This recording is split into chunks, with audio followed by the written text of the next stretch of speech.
Hi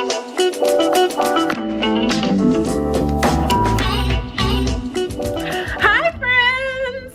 It's Debt-Free Friday time! Okay, all right. I know. Last time we talked about Debt-Free Friday, I was saying something like this. I realized that my worst performing videos are really my Debt-Free Friday videos. And although I know a lot of you really love my Debt-Free Fridays and you look forward to me saying, it's Debt-Free Friday time, the majority of you though don't watch. I don't know if I'm gonna continue to do Debt-Free Friday. The amount of messages that I received because of that video, like when you do what you're passionate about, it's like, even if you just help one person, it's like you're doing something, you feel like you're doing something. But the amount of messages that I received about that video, seriously, it almost just changed my life. I didn't realize how much my Debt-Free Friday videos were impacting so many people. You know, even though I wasn't getting the crazy amount of views or watch time or whatever, all that, if you just ignore all of that stuff, just the mere fact that my Debt-Free Friday videos were helping so many of you, it seriously not only warmed my heart, but it made me want to keep going, regardless of what, you know, of how my videos perform on YouTube or whatnot. You know, because it's not about the money. I mean, I don't make a living off of YouTube. I mean, you do get paid from YouTube, but it's definitely not, I'm not like one of those huge channels where I'm a full-time YouTuber, you know, I'm a full-time mother. So, you know, it's not about the money. It was just about me wanting to grow, and I just wanted to eliminate anything that was holding my channel back. But honestly, guys, Debt-Free Friday is a part of my purpose. It's a part of my message. It's just who I am. And after just praying about it and talking to my family and friends about it, I just have to continue on. So what I'm gonna do to change Debt-Free Friday is I'm just not gonna post them every week. And actually someone left a comment on the video where I said I wasn't gonna do them anymore. And it really opened my eyes because I never really thought about it like this, but she said, you know, talking about money and what you should and shouldn't do can be very, very stressful for some people, and some people just don't want to hear it all the time. And I never thought about that, you know, and I don't want to put any kind of pressure on you guys or make you feel stressed out or like you're always constantly doing something wrong, because that's not the message I want to spread. The message that I want to spread is to make better financial decisions. I mean, we can all make better financial decisions, including myself, you know? So with all that said, Debt-Free Fridays are going to continue. I just probably won't post them as often, but they are here on my channel forever because you guys just touch my heart so much. So with that said, the very first Debt-Free Friday video I'm making this year is all about my 2018 sinking funds. Now, I think this year I'm gonna try to be more personal about what I can share on my channel. I don't share our income or real numbers or anything like that. Well, I do share some of our individual budget amounts, like how much we budget for Costco and stuff like that, but I don't share real numbers because that's just something that my husband isn't comfortable with and I'm not comfortable with. But I do share fake numbers, regardless if they're fake or real, they're still numbers, and it's still, the process is still the same nonetheless. I have a full budgeting workbook out of Excel that includes your monthly budget and your annual budget and sinking funds, a sinking fund tracker, and all of that. If you haven't downloaded that, click the description box down below to download that for free, okay? Because that's what I'm going to be showing you today. I'm going to show you what I do each year so that I can keep track of my sinking funds yearly and how I roll over for the next year. And these are the sinking fund categories. These are the actual sinking fund categories that we currently have in our current budget. Okay, so now I'm going to show you guys my screen. All right, guys, so when you download the zero-based budget template, you will get this. You get the sinking funds and your loan amortization schedules, all of this, and then the main sheet, which is your yearly and monthly budgeting spreadsheet. I have two videos that go into detail about how I use this spreadsheet. You can tap the eye in the upper right hand corner to watch both of those videos on sinking funds and then how I use the budgeting portion of the spreadsheet. But today I'm going to focus on sinking funds. I'm not going to dive deep as to how I use this because, like, go watch the video. But these are my actual sinking fund categories for 2018. They don't change very often. I'll just quickly go through them. Our homeowners association, that's every year. Car insurance, we pay every 6 months, and it's so much cheaper to do that. And what we do is we just put the monthly amount away, and then when the bill comes, we just take from there. Car maintenance, we have older cars, hashtag no car notes. So we have older cars, so we have to keep money in there for maintenance of those cars. In Georgia, we pay something called Avalon tax, and so we save for that. We save for holiday food decor, birthday gifts, or just gifts in general, Christmas gifts, our emergency fund, our car fund, vacation. We have a rental, so if we have a repair for that, the kids' activities like gymnastics and ballet and all that. We save for each of our children, and then we save for their birthdays. We save for our home, furnishings, yard. That's anything that we need to get done to the house, or if we like if one of our electronics goes out, it would come out of there. We have a basement fund because we do want to finish our basement, so we've been saving for that for a couple of years.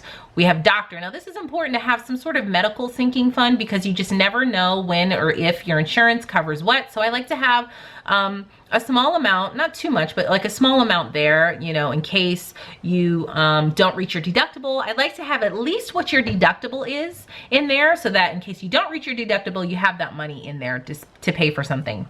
Technology / home defense, it's really just technology. So if we save in case we need a new computer or we get new phones, we kind of plan for those kinds of purchases ahead of time. So we utilize that sinking fund. Charles's birthday was something special, a particular year. I probably won't be using that for 2018. My YouTube channel, I don't even use that anymore. I have a completely separate stuff now for my YouTube channel and my blog. A wedding, my husband is in a wedding this year, so we got to save for that. Weddings are not cheap, especially if you're in them and it's a destination wedding. So if you have something like that coming up, just go ahead and make a sinking fund for it if you can afford it, because those kinds of expenses you don't want to make a hit to your monthly budget. And then also entertaining and gatherings. When people come in town and I cook or anything like that, we have visitors and stuff, it just doesn't come out of our normal monthly budget. It will come out of this sinking fund. Now, don't get overwhelmed. Do you need to have this many sinking funds? Absolutely not. You need to have what you're comfortable with for your family, you know. So don't worry about it. If you don't have this many sinking funds, it is okay. Just get enough to the point where whatever expenses that you know are going to come up, like for sure are going to come up, then you got to try to make a sinking fund for it, because this is how you stay out of debt.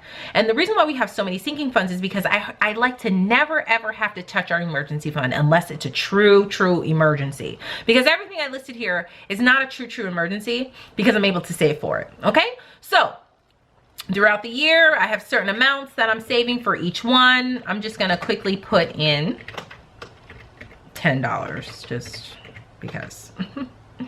So if I save $10 each month, and you plan this ahead of time, like to save $10 each month, $10 each month, okay? And then, I'm not sure why this says error. Let's see. Oh, because it's matching the 2016 budget. I don't have anything in here, that's why. So anyway, once you have set on how much you want to save each month, okay? This is set. This is your goal for each month, right? But say throughout the year you're spending $45 here, you know, whatever. It's gonna adjust up here in the upper right-hand corner, your amounts, okay? So say you're done for the whole year. You've saved, you have what you saved, you have what you spent, and then you have what you need to reimburse yourself or put to your savings account. So again, I go into detail in the video on how to actually use the spreadsheet, but this is what I do. Also, you don't have to use the spreadsheet. You can use plain paper if you want to. So anyway, let's fast forward. We're at the end of the year, right? This is what I do to move everything over for the year. This says 2015. Let's just pretend this is 2017. So say I'm ready for a new year, right? We're ready to make 2018. What I'm going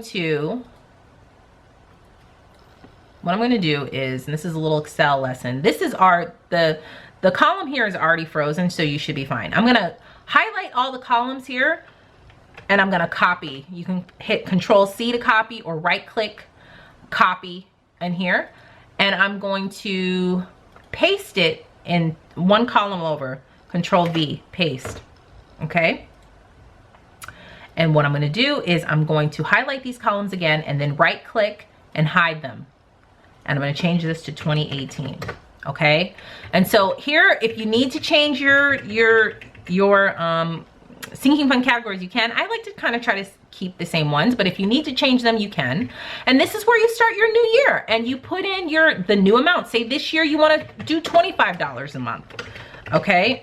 For each sinking fund, and it would leave you here. And then of course you would start fresh down here and delete any amounts that you had here for the new year. And then as you spend them, you put what you spend in here, and then it'll tell you how much you're supposed to put to your savings or either reimburse to your checking account every single month. That's why I love the beauty of this. It's like once you set it up, it's kind of automatically already done for you. You already know how much you're gonna save. You already know how much you're going to have to save each month, and you know how much you need to reimburse yourself or how much you need to add to your savings. I just love it. Now you can use a pen and paper. You can make this exact same thing in your bullet journal or in your planner or just a plain piece of paper. You don't have to have Excel.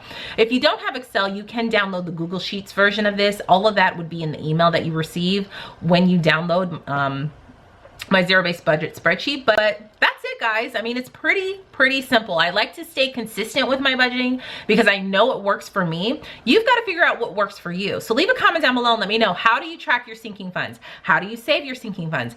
If you even do save for your sinking funds, all of us need to aspire to save. Even if you only have one, which is your emergency fund, all of us need to start saving it for expenses that we know are going to come. The sinking fund, the purpose of the sinking funds are for short-term savings. You know, your emergency fund can stay there a while, you know, just depends on when you need it, but everything else is like short-term savings. You know, it's money that you're going to have to spend one day. And so that's what it is, you know. So leave a comment down below and let me know, what do you do to save your sinking funds? What are some of your sinking funds for 2018? Are you changing your style up? Do you use Excel? Do you use a pen and paper? I would love to know. I love interacting with you guys, but that's it. If you haven't hit that subscribe button yet, you can tap my picture up above, and you can also check out my previous video right over here, and all of my social media platforms all listed down below. Thank you guys so much for watching, and I'll see you in the next video. Bye.